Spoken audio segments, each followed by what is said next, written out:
What's up, SNA Assassinators? This is Super Ninja Austin back here with another video. And this is indeed the Friday Night SmackDown review video on June 28, 2024. And yeah, what a very, I'll say, entertainingly hilarious show. I'll say 94% to be the exact of the show was absolutely goofy, as hell, of goofy wrestling. I was like, if I got my calculations correct, I'll say somewhere near the 90 percentages. It was very hilarious and goofy, especially at the ending, which it was supposed to be, but it was supposed to be serious wrestling. But it seemed like that, I unsuccessfully achieved that goal of trying to be serious, but rather than their acting, which I'm not sure if it was the greatest acting I've ever seen in wrestling, was was kind of the highlight, but I'm not sure if it was exactly in the good way, but it was somewhat entertaining in a very hilarious way. Which, yeah, I was dying with laughter the whole time at the end of the segment, towards the end. But I mean, there's some serious wrestling. Maybe I'm taking this a step overboard by saying 94%. Maybe it could be I don't know, another random number in the percentages. I'll say 85, maybe 80% goofy wrestling. But anyway, let's move on. We're going to talk about the beginning, which we got this is where then we got the bloodline heading out to the ring. This is where we got we see them parking into the parking lot. This is where and this is where we got them walking in. This is where we got Paul Heyman then asked when I asked this, I say with a whole lot of respect, where is Jacob Fatu? This is where he haven't arrived in the building yet, but he will at the end of the night, which he sure did. But this where then we got Solo Sikoa then say, come on, boys, let's head out to the ring. Before they can even head into the ring, this is where they got interrupted with somebody coming out of their car right behind, right behind the new Bloodline's back of his car. This is where we saw who exactly they were coming out of their own black SUV. And it was none other than the Bloodline's arch rivals, the American Nightmare, Cody Rhodes, and Randy Orton and Kevin Owens. They went face to face to the Bloodline, and I was like, man, too bad Ted DiBiase Jr. is not here. Unfortunately, he's doing some time, if not life, in the behind the State Yard bars. But yeah, this is where we get the prize fighter, the American Nightmare Viper. Then you start the brawl with the Bloodline. This is where they start beating the hell out of each other around the arena. This is where we got then we got Kevin Owens and Tama Tonga fighting each other right onto I believe I'm pretty sure it was the lower left side. Is where then he started beating the hell out with the equipment boxes until he put them right onto the apron. This is where we got Randy Orton with Tonga Loa right into the bottom corner apron. This is where we got Cody Rhodes throwing some fists right onto Solo right in the ring. But this is where we got Kevin Owens doing a pretty cool spot of a Swanton bomb right off the top of right off the top of the shelf of the audience, right onto Tama Tonga, creating a new spot, how Kofi did to Randy Orton about 15 years ago in 2009 when they were in Madison Square Garden, which I believe everybody going to be talking about in the IWC, next to some other thing towards the end of the show, which we're going to be talking about that in just a moment.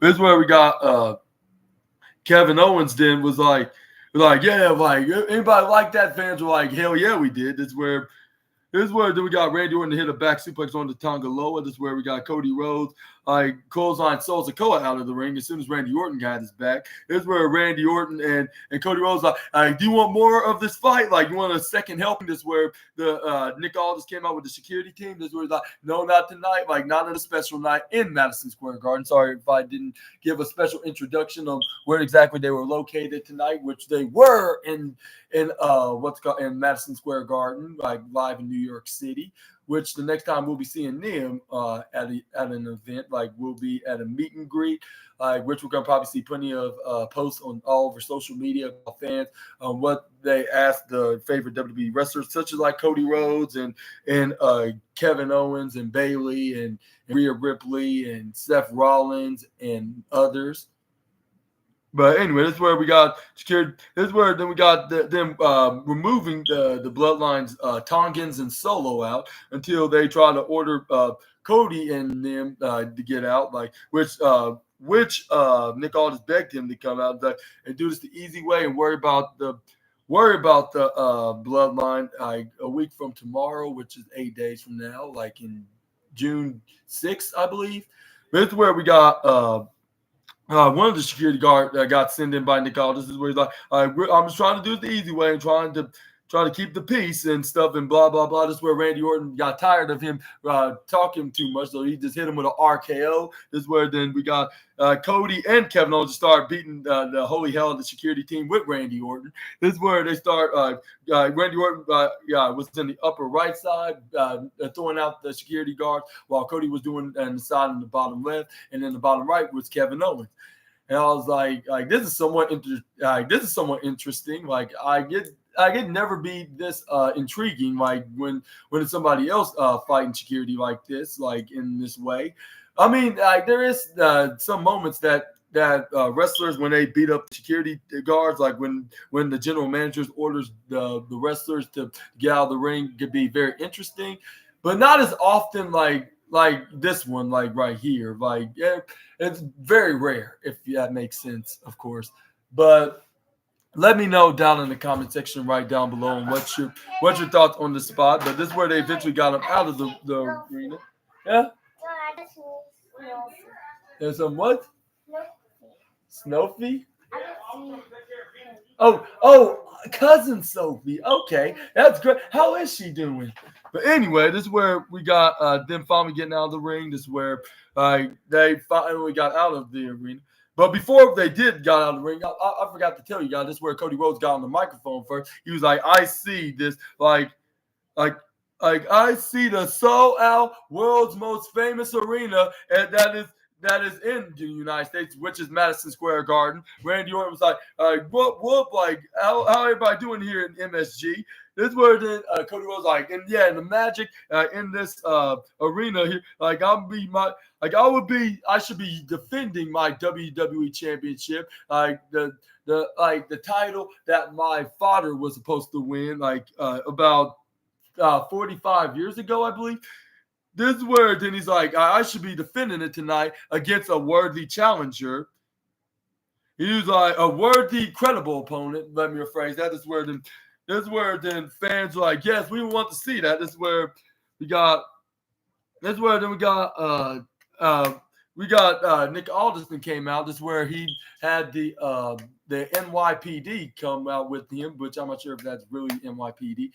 But yeah, that's another story for another day. But that's where he had them out with him. This is where he's like, all right, boys, like escort these three gentlemen out. This is where Cody Rhodes was like, like did Nick Aldis went this far? But this is where he was like, okay, like Solo, I have one thing to say before we get kicked out of here. Like, look at me right on the screen. He was like, this is where he's like, at Money in the Bank. Like, I understand why you're calling yourselves the Bloodline, because I don't see a boss. I don't see a tribal chief in the group. I don't see no head of the table. The only one thing I see, like, and the only person I see on in this faction is a seat filler.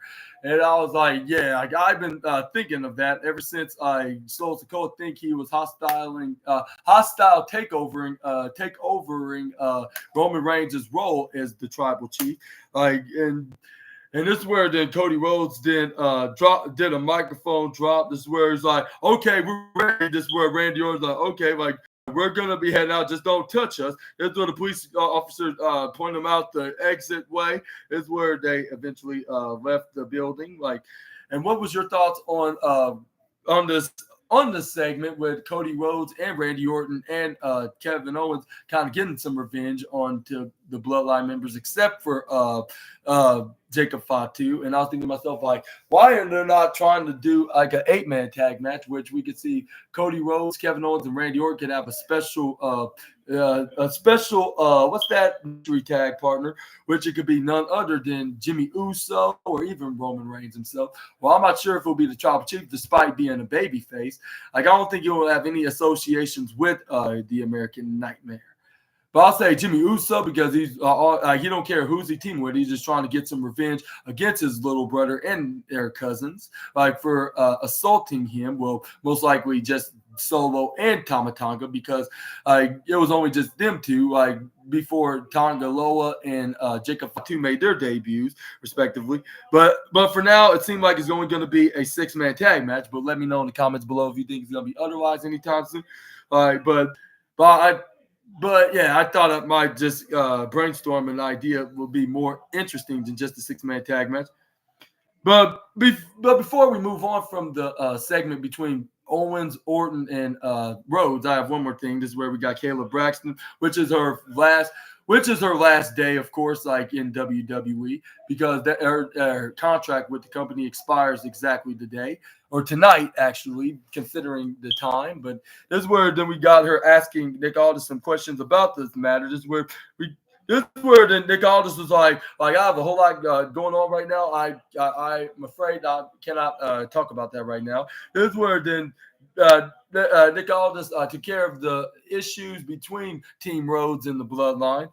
This is where we got plenty of big names like Lynn Miranda, and then we got what's his name? Tyrese what's his name? Tyrese Fulton, and we got and what's his name? Jalen Bronson and other big celebrities that was in New York tonight on tonight's episode of SmackDown. But this is where we got the center of the universe was starting to come out. What's her name? Tiffany Stratton, because she had her match in the first women's qualifier match of the night, which was against Candice LeRae and Jade Cargill, which they also got some special interest in. As soon as they got in the ring, it was all action with the Storm, like wasting no time, like going at what's her name? Candice LeRae. This is where we got. Dang it, right.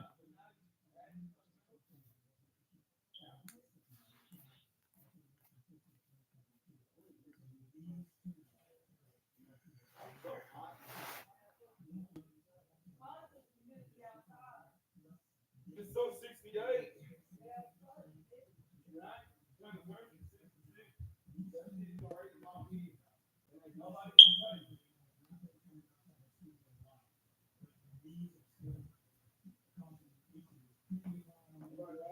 Let's see. Oh, let's start off with Jade Cargill. Exactly. I believe going after Candice LeRae first, and then yeah. Well, after she hit some couple strikes onto her, that's where then I think it was like that. Like, well, at first it was Candice LeRae that was trying to convince Tiffany Stratton to work together, considering they do not like Jade Cargill and have plenty of vendettas against her. Like, and they should take her out first and then worry about each other later.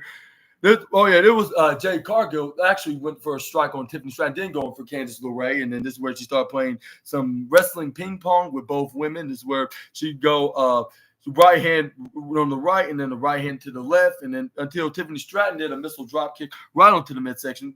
Not midsection, the knee, and she hit midsection first. This is where we got Candice LeRae going for a stepping stool senton, went back to back onto Jade Cargill's back. This is where we got Candice and Tiffany going for a double suplex. This is where we got both women kneeling right across from each other. This is where Tiffany Stratton was like, I'm starting to like this teamwork. Like, maybe you're right, Candice. This is where she allowed Candice to hit some right hands right into the head of Jade Cargill until what's the name? Candice LeRae didn't allow Tiffany Stratton to start hitting some stomps right onto Jade Cargill. This is where then she grabbed onto Cargill. This is where they try to go for a double suplex. This is where we got Cargill then somehow flipped right over them, like into the opposite side. This is where she turned around. This is where she goes for a double clothesline right onto both women of Stratton and Lorray. It's where she's like I just did all that and without breaking a nail. Like she was like, I must be one lucky girl or one lucky, you know what? This is where then she goes for what's that, a fallaway slam, and then on Candice LeRae, then she went for an underarm twisting superplex face buster onto Tiffany Stratton. This is where she had a super kick to follow it up and then wipe off the dirt that Tiffany Stratton was just laying on, like right after she rolled out of the ring in the left corner side. This is where then we got the former TBS champion then grab onto the former NXT Women's Tag Team Champion. This is where she go for a gorilla press right onto the Poison Pixie and tossed her right onto Tiffany Stratton right into the left side. She fell right onto her. This is where she showed her strength by flexing her muscles afterwards. This is where she was like, they don't call me the Storm for nothing. This is where we got Nia Jackson try to intervene, like for her new best friend, Tiffany Stratton. I was like, wow, I thought they would never actually be friends.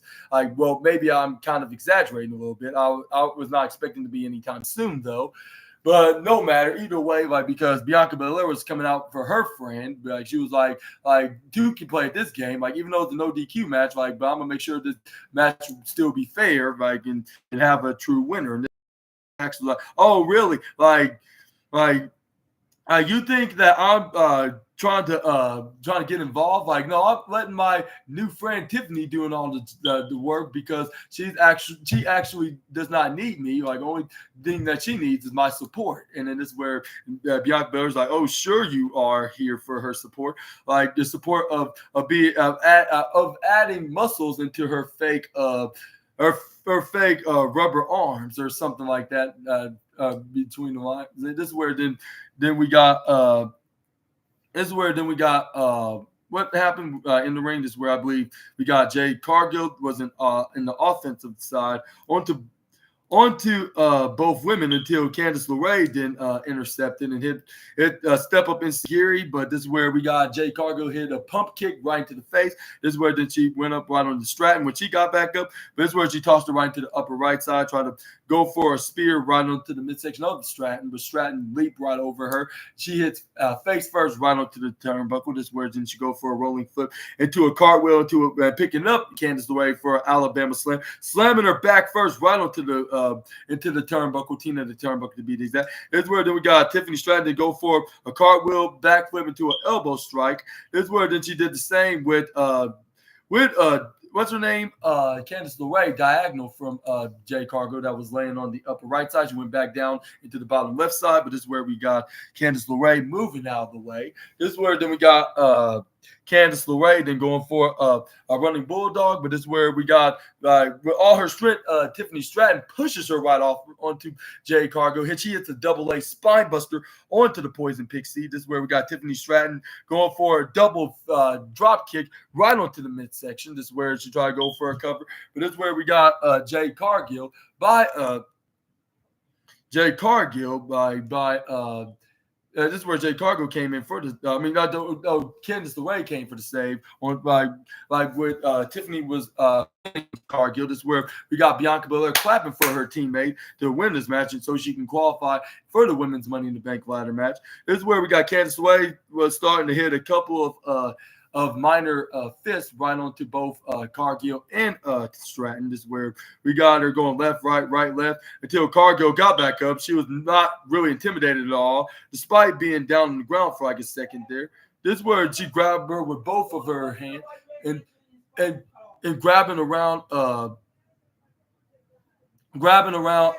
Candice LeRae's neck. This is where then she tossed her right in the upper left side. This is where she had her back turned for a second because for Tiffany Stratton by spine bustering her right up onto the bottom right side. This is where she starts spearing her right onto that corner turnbuckle. This is where she goes for a big splash onto Candice LeRae. Then she tried to go for the same right onto Tiffany Stratton, but this is where Stratton moved right out of the way. She bounced right over the turnbuckle and she went right on the outside. This is where we got Nia Jackson laid eyes onto the Storm. This is where you got Nia Jackson started poking fun at Jade Cargill because you know their history.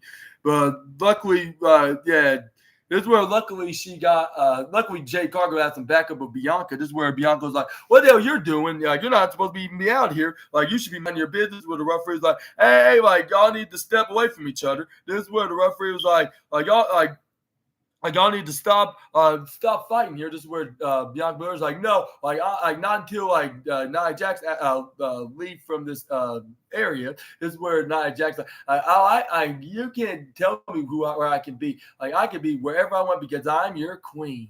And then this is where we got some outside shenanigans going on. Like, even though it's a triple threat match, the referee had his back turned. I was like, even if the referee saw what was about to happen, the referee would have done nothing about it because nowadays triple threat matches are no DQ. But this is where we got Indy Hartwell attacking her from behind, throwing Jade Cargill right into her face.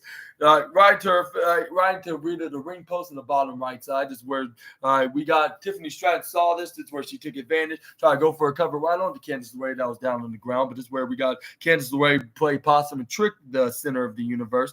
This is where did she try to go, but this is where she only got a 2.999999 double triple minus 0.1 away from being 3. This is where did she try to go for a line salt, but this is where we got Tiffany Stratton got the double knees up. This is where she hits the prettiest moonsault, like right onto the bottom right corner side, top turnbuckle. She got the 1, 2, 3 after hitting the maneuver. And the winner of this match in the the second participant of the SmackDown women's side in I believe the 4th woman of the women's Money in the Bank ladder match, is Tiffany Stratton, the center of the universe, or the bodybuilding Barbie. And I kind of predicted this to happen. I'm like, we gotta have a couple of women's heel on the SmackDown brand, while we need that one babyface SmackDown women's star. And I was like, I wonder who could that be? But this is where we figured that out later on. But I'll give this match. I'll say if not the number 1, I'll give the number 2. I'm still debating between this match and the LA Knight versus Logan Paul versus Santos Escobar match. But maybe I'll give this the number 1 best match of the night because, it was just picture perfect. It was like a triple threat match you would want to see in general. Like, even if it was on a premium live event, you wouldn't complain about this because these 3 women have that passion and the talent of being in the squared circle. Even if they were outside of WWE, they'll be showing this kind of talent and have plenty to offer in the industry. But it's where we got This is where then we got Nia Jax was like, yeah, it's Tiffy time, all right. And I was like, what if I was like, Nia, like, why you're being so encouraging to her like this? Like, what if she actually did win the Money in the Bank briefcase? And what if you were the women's championship? Like, yeah, she might go after Liv Morgan, but how you know if she's gonna do that? Like, when she sees the title that she's been desiring to win, like ever since being on the SmackDown brand earlier this year. Well, we're going to have to wait and see. And do you think that's going to happen? Do you think we're going to see Tiffany Stratton could win? It's possible. I'll say between her or Chelsea Green or maybe a Naomi perhaps, or even or even Indy Hartwell or Davenport or anybody at this point. Like, let me know in the comments below, or even on the Raw side, we got Lyra Valkyria, Io Sky. But at this time, I don't think that Io Sky's going to win a back-to-back women's Money in the Bank briefcase match. I think that's gonna be like someone on Raw is gonna be like a Lyra Valkyria or anybody that's like a babyface on Raw that's gonna wrestle this coming Monday, which I'm not sure when. I'm not sure who exactly is in the match. Like for the fight, I don't know it's Dakota Kai one, but I forget who the other 2 is. But we're gonna figure that out like this coming Monday, guaranteed. But for now, let's move on to the next slide. This is where we got. This is where then we got Naomi and Bayley then ran into each other backstage. This is where they gave each other an embracing hug. So, hello, sis. Like, and this is where the Naomi was like, but I gotta admit, like, if I more likely when I win this, I have an opportunity for the briefcase, and then when I win that briefcase ladder match, like I gotta have a champ.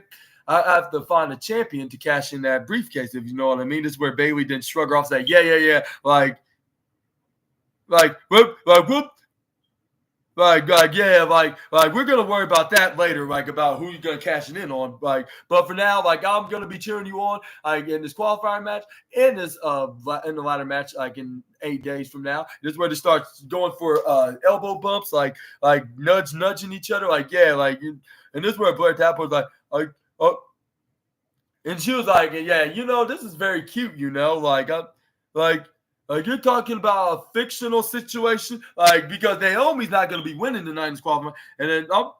And she was like, and if I was you, Bailey, I'll be holding on to that WWE Women's title very tight and squeezing on to, because, who knows, your days are going to be numbered. This is where Bailey's like, he's she said my day gonna be numbers. That's a threat. I end her days right here. This is where did she try to grab and attack her, but luckily Naomi was there to play peacemaker. She was like, she's not worth it. Trust me. I'm gonna take. Don't worry. I'm gonna take care of her, and I'm gonna prove that who's actually gonna be going to Toronto as a participant in the Money in the Bank women's ladder match. This is where then Bailey was encouraging her to do so. She was like yeah, please do, or else I have to do it myself and make sure that she does not win the briefcase match, and know that now, I'm not sure that she's going back to her heel days, at least not at this time. You never know, though. This is where we got the Street Profits, in B-Fab. They went into Nick Aldis's office, and then they demand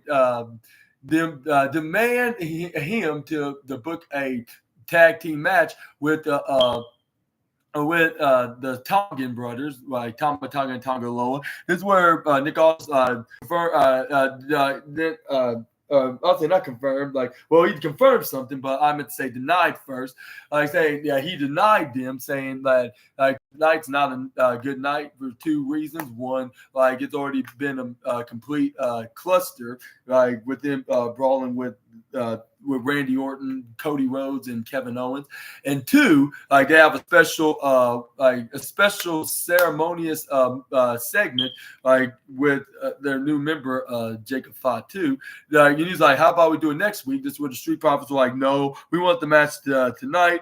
But this is where we got a tag team that we haven't seen from the last couple of months, probably since the WWE draft, is none other than Pretty Deadly. This is where they were like, yeah, Pretty Deadly finally back here on Friday Night SmackDown. And I was like, yeah, yeah, they're finally back. I was like, where the hell did these guys been? We thought that they were about to get future endeavors at some point. Well, not really, but you know what I mean. We thought that they were going to be sitting in catering for the next 6 months, and then we'll be lucky if we see them being in squash matches. But luckily, that's not going to happen. They're going to be in a tag match next week when they're in Toronto, Ontario, Canada, the Go Home Edition episode of Friday Night SmackDown. But before Money in the Bank, of course, where we got Pretty Deadly was like, yeah. And he's like, yeah, they scream for us, they're cheering for us on.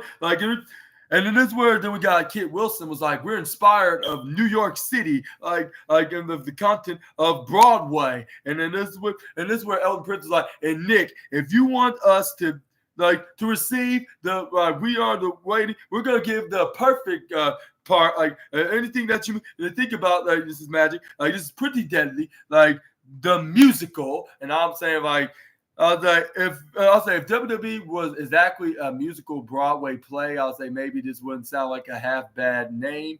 But this is a wrestling company, not a Broadway play organization. But this is where we got Angelo Dawkins and Montez Ford and B-Fab reminded him this. This is where they're like, oh, wait, hold up. And it's like, and this is where then we got B-Fab hilariously compared Pretty Deadly as the Backstreet Boys. It's like, we did not have the Backstreet Boys interrupted us in this very important meeting with Mr. Nicholas Aldis, because we were actually doing something. And then this is where then Montez Ford then make fun, also join in to make fun of it by saying you're not making some fake crowd noises, you're not making some fake crowd noise if it's the Thunderdome days. I believe the pandemic era is pretty much over. It's been over from the last 3 years, when the fans came back. But anyway, this is where. And it is where then Montez Ford was like, you know what? Like, put our future tag team match on hold with the Bloodline, and I got a better idea. Like for next week, like how about it'll be us, me, Montez Ford, and Angelo Dawkins of the Street Profits take on Kit Wilson and Elton Prince of the Pretty Deadly in a tag team match. Which I'm telling, and when I tell you this, when I say this, on the Go Home Edition SmackDown, there's going to be so many damn tag team matches. That's the one thing you got to know, which I believe I'm going to put on my description caption. I'm going to put hashtag tag team matches.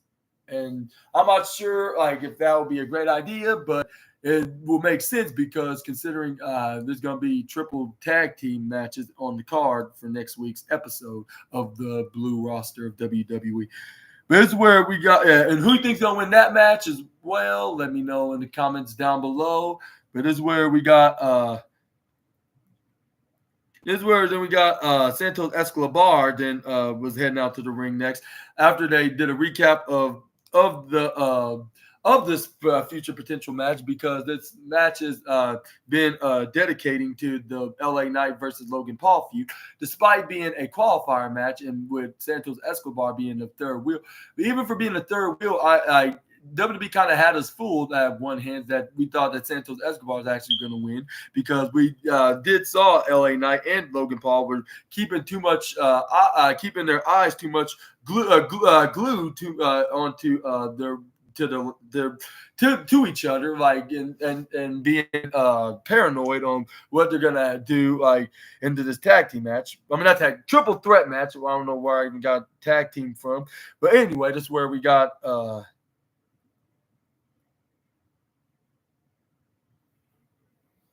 this is where, before we get into matches, where we got you got Paul Heyman then went over to him. This is where we got.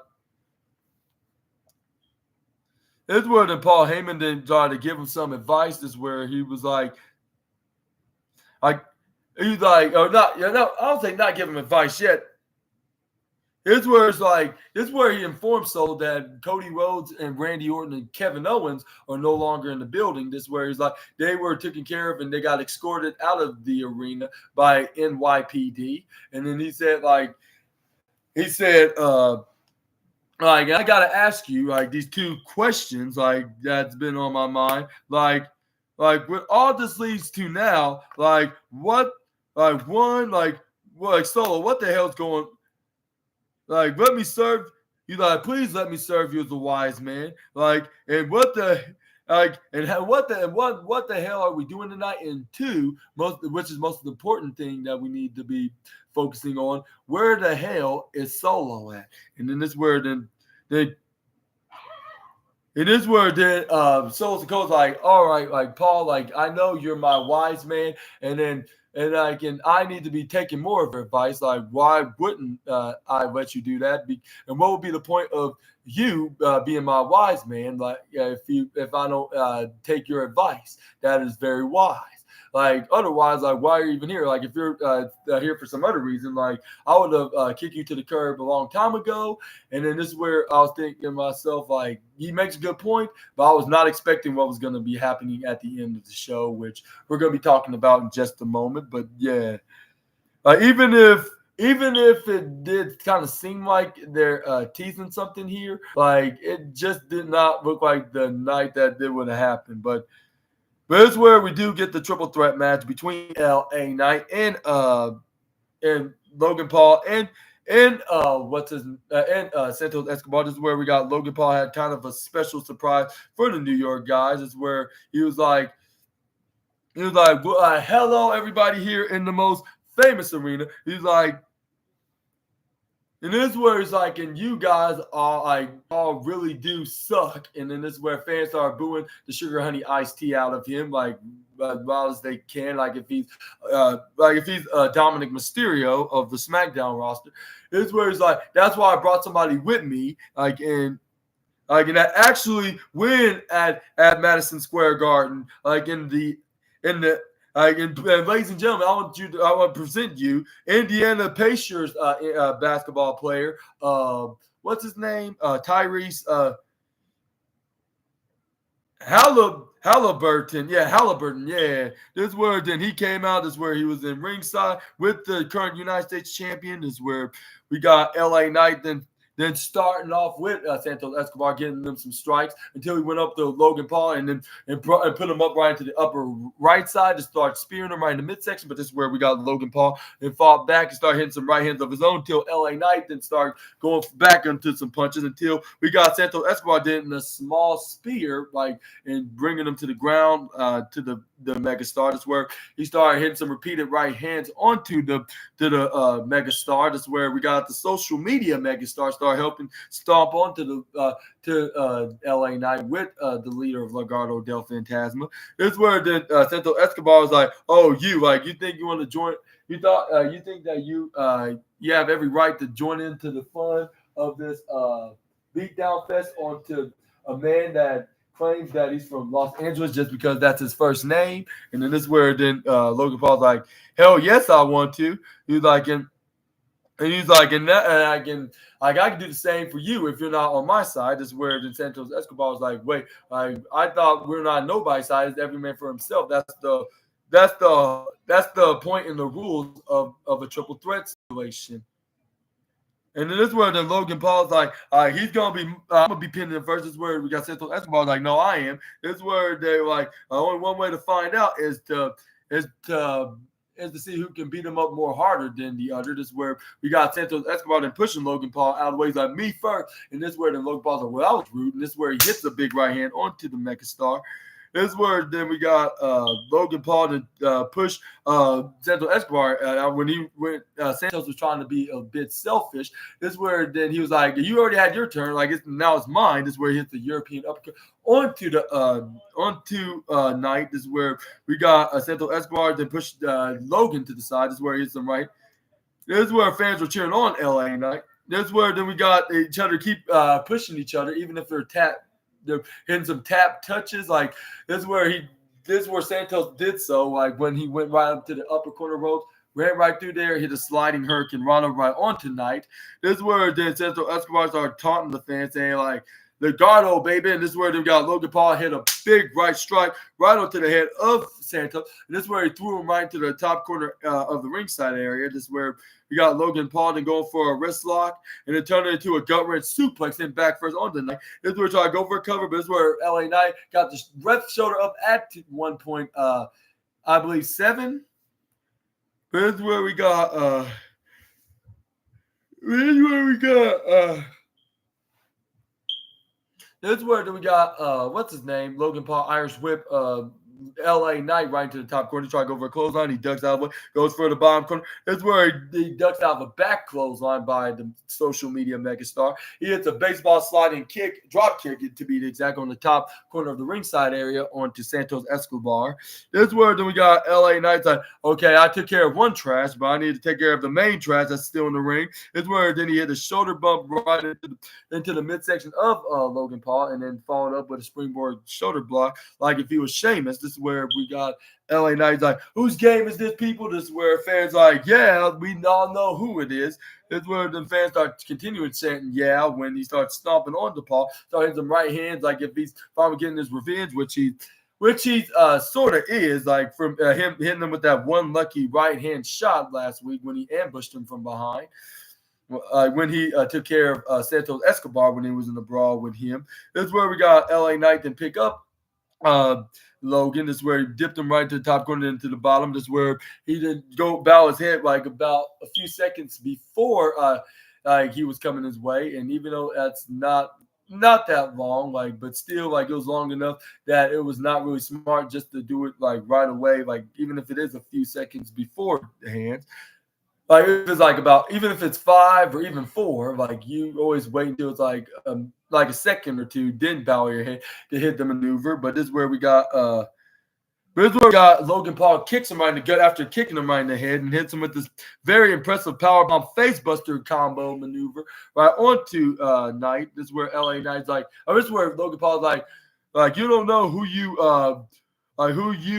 hindering Knight. And then this is where then he tells what's his name, Tyrese, what's his name, Halliburton, I believe that's what his name is. Yeah, Tyree Paul's like, woo, like it feels good to be a social media sensation. This is where he got caught off guard. This is where he eventually turned around. He gets hit with a suicide dive right onto Santos Escobar. This is where he was like, I'm going to be the qualifier. This is where I even thought, I was like, yeah, because we're going to see Paul and Knight keep being too distracted to one another. They're going to let that get the better of them, and that's going to catch them off guard, and that's what's going to help Escobar get this win.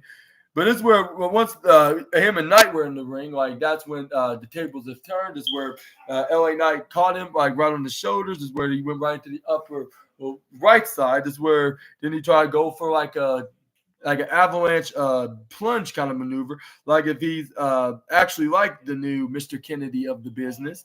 But this is where Santos Escobar then intercepted, hit some elbows right into the head of Knight. This is where then he was right on top, hit the springboard Hurricane Rana right onto LA Knight. This is where then we got what's his name? LA Knight going for a pin. LA Knight go. It was not Santos Escobar. Like Santos Escobar and LA Knight. Then Santos Escobar pinning LA Knight. My apologies. This is where then he tried to go for pin. This is where we got Logan Paul. He went for the save, or else Santos Escobar would have gotten away with it. But it was that meddling YouTuber that came in for the save. But this is where then he go for his powerbomb facebuster, but this time he did it to Santos Escobar, and I thought that I was like Santos Escobar is going to easily reverse out of it, because it's not guaranteed when you try to go for a second attempt. But it seemed like that he either found a double whammy card or if he was double lucky, because he hit a double whammy like right on to both Knight and Santos by hitting a powerbomb facebuster onto right onto LA Knight. This is where then once Logan Paul hits a facebuster onto Santos and he landed him right on the Knight, he was exactly pinning him like in the position with Knight's shoulders being down. This is where the referee counted the one, the referee counted two, and Santos probably would have gotten away for the second straight time if it wasn't for that meddling Paul, like for the second straight time in a row, strike two.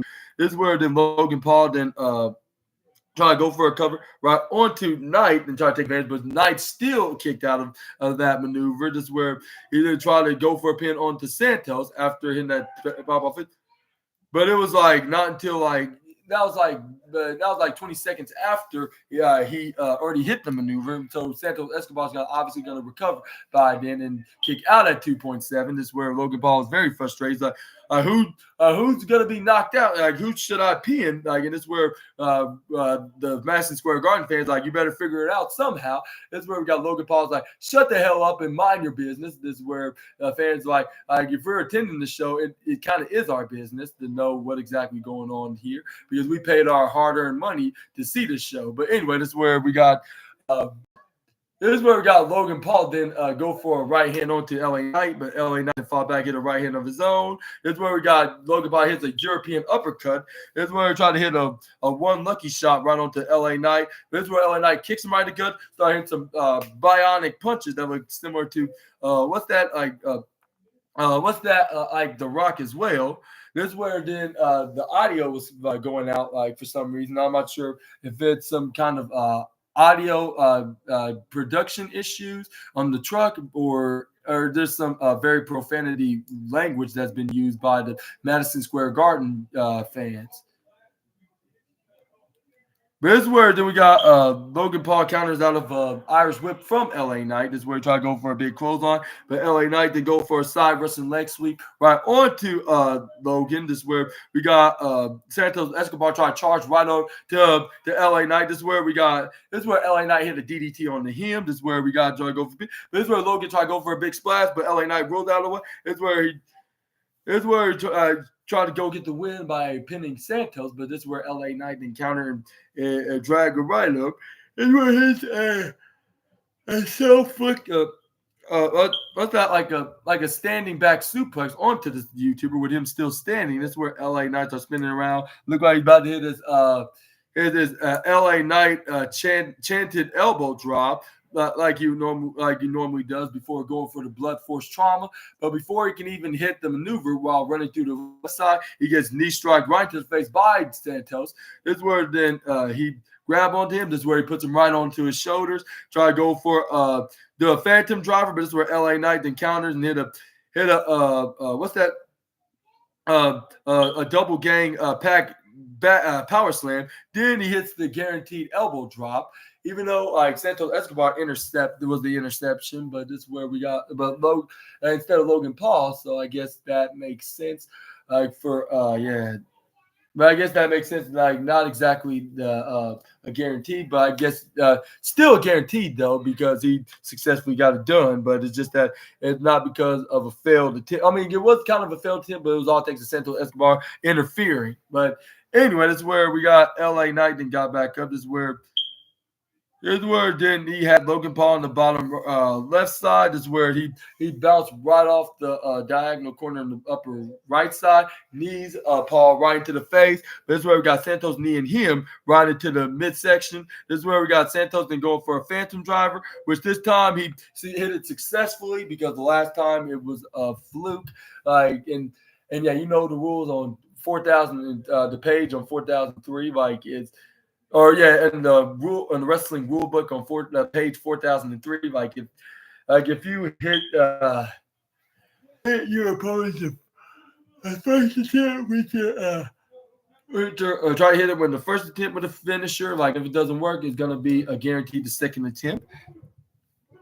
That's where we got Santos try to go for a pin, but same like always, and this should have been this must have been a sign that I should have been well aware of because this is the third straight time that he got interfered, which was again Logan Paul for the third straight time in a row. Yeah, again he just got struck out and he must have been out, but because the leader of Logano Phantasmo would have gotten away with it easily,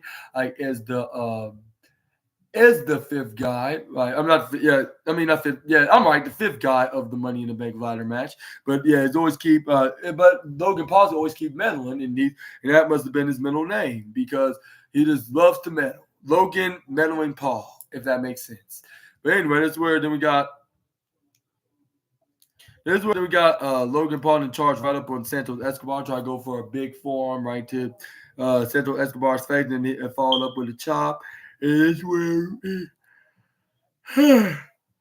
he repeatedly hitting some chops, and he must have trying to get the Ling General's attention, like taking some advice from AEW guys. But this is where we got Santos Escobar and hit some chops and slaps of his own and some elbow strikes. I believe he did not give no jams. I mean, damn about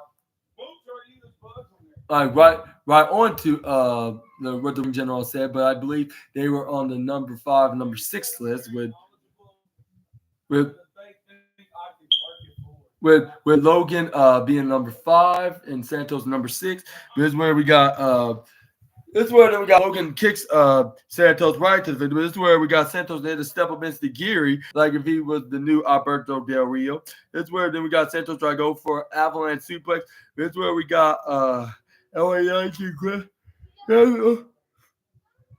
grabbing onto Santos' leg, but he kicks him right off. But this is where he jumped right on the top rope, hits an avalanche, going for an avalanche back suplex right on the Santos.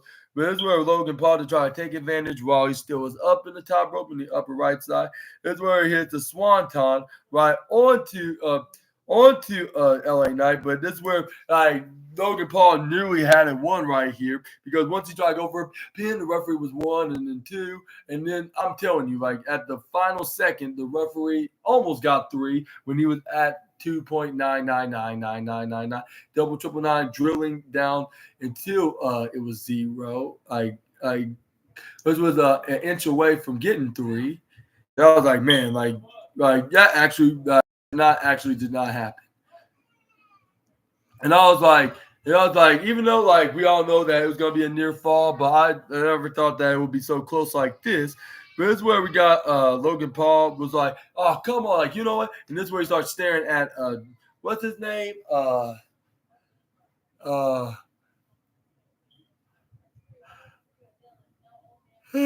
Shoot. This is where he had Tyrese uh, uh, Tyrese Halliburton came out and then tried to grab onto something from one of his cronies, which was the brass knuckles. This is where this is where we try to pass it on to Logan Paul, but this is where we got Jalen Bronson and spotted. I saw him like he passed Logan Paul some brass knuckles. This is where we got what's his name Tyrese. This is what we got. Yeah, Tyrese Halliburton was like, "What are you talking about? Like, I don't know what you're talking. Like, I do not know what you're saying right now. You must be crazy. You must see Logan Paul be hanging around his brass knuckles a bit too much because he did not. Because I did not pass him any kind of golden medal illegal objects in a uh, in a DQ match. But at this point, like they're making it look like that. Like, but yeah, the only thing I did not get with WWE, they're trying to make it look like if it's a one-on-one match or a tag team match, like where it's still a DQ match, when it's really not. Like it's a no DQ match and triple threat matches these days. Like for over 15 years, it's been like that. But yeah, this is where we got them. This is where the referees are looking. This is where then we got Logan Paul's like, okay, I got him distracted, but this is where then we got Santos Escobar going for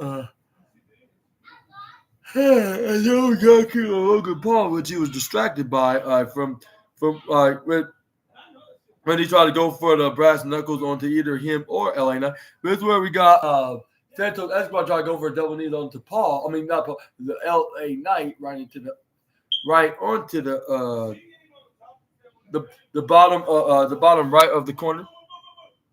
This is where then he hits the BFT on. This is where he move out of the way. This is where we got Santos Escobar hitting his knees. This is where he tried to go for a BFT for the win, but he would probably gotten away with it sooner if it wasn't for that meddling YouTuber again. Like this time, he gave strike one to the LA Knight, but not strike two because like the LA Knight said, he's always on his game, and then he's not he haven't been doing nothing disappointing. He's not been distracted. He hasn't been keeping his. He does not keep his mind off the ball. But this is where he tried to. But this is where we got the. Excuse me. And this is where, we got. This is where then we got towards the end of the match. This is where we got Logan Paul and LA Knight. They started each other with wheelbarrow roll-ups. Well, this is where we got Logan Paul trying to go for a cover, like nearly had him one with hands full of tights. But this is where LA Knight then counter and hit what's that? Roll-up wheelbarrow of his own. He gets the 1, 2, 3, and the winner of this match and qualified is the fifth participant at WWE's premium live event this Saturday at Money in the Bank. And do you think he's going to win and he's gonna become the do you think he's gonna win and he's gonna become Mr. Money in the Bank, or do you think he's gonna be somebody totally different? And maybe it could be with Logan Paul kind of ruining his moments and his chances of winning the Money in the Bank briefcase, perhaps. But anyway, either way, this is where we got LA Knight didn't celebrate it, but this is where we got. Logan Paul coming in with what's his name, Tyrese. Halliburton? Yeah, Tyrese Halliburton. This is where we got. This is where then the LA Knight got some backup of his own and had an NBA friend of his own, which was none other than I believe. I believe it was. What's his name is Jalen Bronson. This is where we got both of them stand up tall. This is where we got Logan Paul and Tyrese. What's his name? Tyrese Halliburton, yeah. But it's where we got Logan. I mean, it's where we got Baron Corbin and Apollo Crews next, and say like, wow, like that was really something. Like that was very amazing. Like LA Knight getting a win. Like you know what that means? It's where then Apollo Crews like, yeah, Santos is definitely not going to be at King of the Ring. This is where we got. low. This is where we got Baron Corbin was like,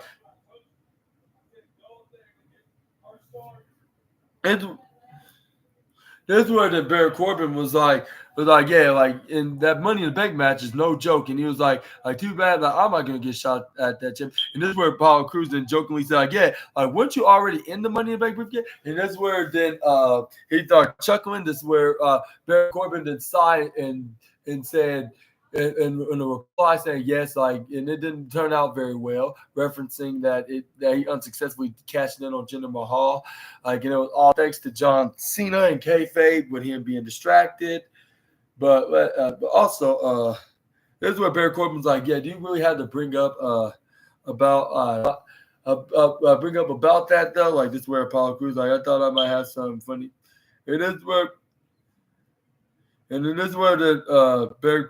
This is where then we got what's his name? Baron Corbin's like, again, like I failed to cash it in, but I did win the Money in the Bank briefcase. Regardless, like that's still gonna be in the record books in the world of a money in like of the Money in the Bank opportunity. This is where we got Apollo Crews like, you know what makes me. This is where it's like I'm thinking of who he said he's thinking. Who's this pick that who's gonna win? It was.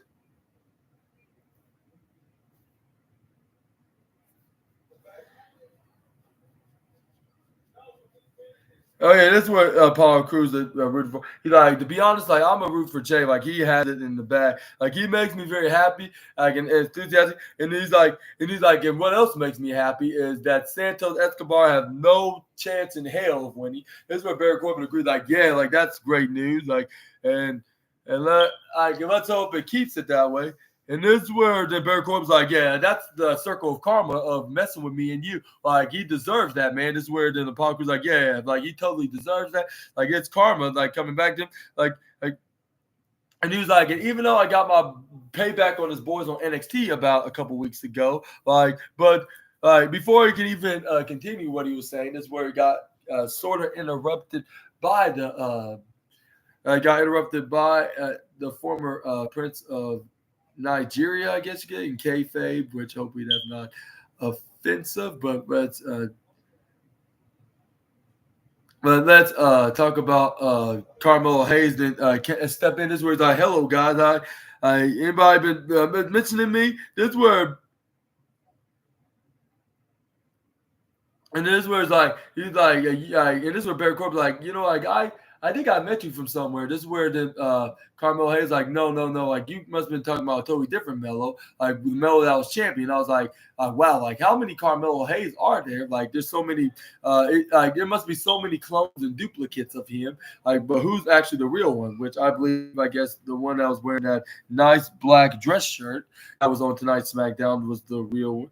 This is where Carmelo was like, hey, yo, I've run some buy some back with you. Like, I'm thinking about getting some t-shirt. Like, this t-shirt, like he's like, I get it's a very great idea. It's probably going to sell out like hotcakes on WWEshop.com. And it is Melo in the bank. And then I'm going to do that, like, as soon as July 6th is here. Like, when I become the Mr. Money in the Bank and cash in that briefcase. And he's like, and I'm gonna top Cody. I'm gonna top either top Cody or even what's his name? Damian Priest or whoever's holding whichever champion. This is what Apollo Crews was like. He was like, it's good to be confident, boy, like, but you're just naive to the head, like yeah.